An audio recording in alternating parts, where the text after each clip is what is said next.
हर हर महादेव भक्तों, स्वागत है आपका अपने YouTube चैनल शिव भक्त लता में। दोस्तों, हम सभी अपने अपने घरों में रोज सुबह भगवान की बड़ी श्रद्धा भाव से घर की सुख समृद्धि के लिए पूजा पाठ करते हैं। भगवान को स्नान कराते हैं, उन्हें भोग लगाते हैं। अंत में जो भगवान के स्नान का पवित्र जल बचता है उसे सबसे पवित्र मानकर अपने घर की तुलसी के गमले में डाल देते हैं। दोस्तों, लेकिन क्या आप जानते हैं, आपकी श्रद्धा भाव से की गई यही एक गलती आपके पूरे परिवार को संकट में डाल सकती है। पंडित जी ने सीहोर की शिव महापुराण कथा में बताया है कि अनजाने में की गई यह एक गलती से घर में 3 ऐसे भयानक दोष लगते हैं जो घर के हंसते खेलते परिवार को बर्बाद कर सकती है। तो दोस्तों, आज हम इस वीडियो में जानेंगे कि वह 3 ऐसे कौन से दोष हैं और भगवान के स्नान का जल का सही नियम क्या है। तो दोस्तों, पंडित जी बताते हैं कि हमारे घर के मंदिर में कई सारे देवी देवता होते हैं, जैसे लड्डू गोपाल हो गए, गणेश जी हो गए, शिव जी या फिर शिवलिंग, लड्डू गोपाल और माता दुर्गा। हम अक्सर क्या करते हैं, सुबह पूजा के समय इन सभी देवी देवताओं को एक ही पात्र में, एक ही थाली में एक साथ रख देते हैं। फिर 1 लोटा जल उन सभी पर चढ़ा देते हैं, यानी सभी का स्नान एक साथ करा देते हैं।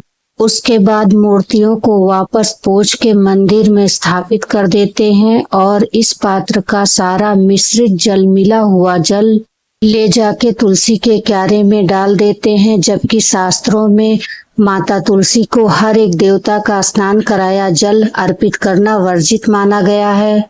जब हम सभी देवताओं का मिला जुला जल तुलसी माता में डालते हैं तो तुलसी माता रुष्ट हो जाती हैं, जिससे धीरे धीरे घर में 3 दोष पनपने लगते हैं। पहला है वास्तु दोष, जिससे घर की सकारात्मक ऊर्जा खत्म हो जाती है। दूसरा है पितृ दोष, जिससे घर के सदस्यों की तरक्की रुक जाती है। और तीसरा दोष है जो सबसे खतरनाक है, यह तीसरा दोष है काल्प सर्प दोष। कई बार हम सोचते हैं कि हमारे घर की परेशानियां खत्म क्यों नहीं हो रही है, बीमारियां घर से क्यों नहीं जा रही है, व्यापार धीरे धीरे ठप हो जा रहा है। इसकी वजह हमारे घर में पैदा होने वाले यह दोष ही हैं। अब आपके मन में यह सवाल आ रहा होगा कि भगवान का स्नान कराया हुआ जल अगर तुलसी में नहीं डालें तो इसका क्या करें? क्या इसे रास्ते में फेंक दें? बिल्कुल नहीं, ऐसा बिल्कुल मत करना। ऐसा करने से भगवान का अपमान होता है। पंडित जी ने इसके लिए बहुत सरल और अचूक उपाय बताया है। पंडित जी कहते हैं, आपके घर में भगवान, जितने भी भगवान हैं, उनका स्नान कराया हुआ जल आप तुलसी के गमले में छोड़कर घर के अन्य किसी भी साधारण से पौधे में, फूल के पौधे में, मनी प्लांट में या फिर और बगीचे में कोई भी पौधा हो या फिर अपने बगीचे में भी आप उसे डाल सकते हैं।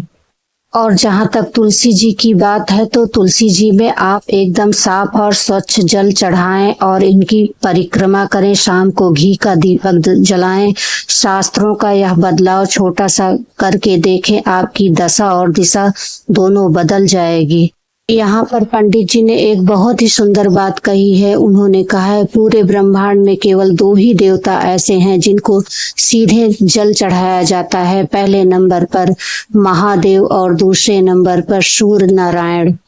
भगवान शिव तो इतने दयालु हैं कि उनके शिवलिंग पर अगर आप 1 लोटा जल चढ़ाते हैं तो वह 33 कोटि देवी देवताओं को, गंधर्वों, पितरों, नागों को स्वतः ही प्राप्त हो जाते हैं। इसलिए इन 3 दोषों को अगर आप मिटाना चाहते हैं, पितृ दोष, काल्प सर्प दोष और वास्तु दोष, इन तीनों दोषों को मिटाना चाहते हैं तो हर रोज शिव मंदिर जाना शुरू कर दें। भोलेनाथ आपकी झोली खुशियों से भर देंगे। दोस्तों, अगर यह जानकारी आपको पसंद आई हो तो अपने परिवार और दोस्तों के साथ शेयर करें। कमेंट में हर हर महादेव लिखें और चैनल को सब्सक्राइब करना ना भूलें।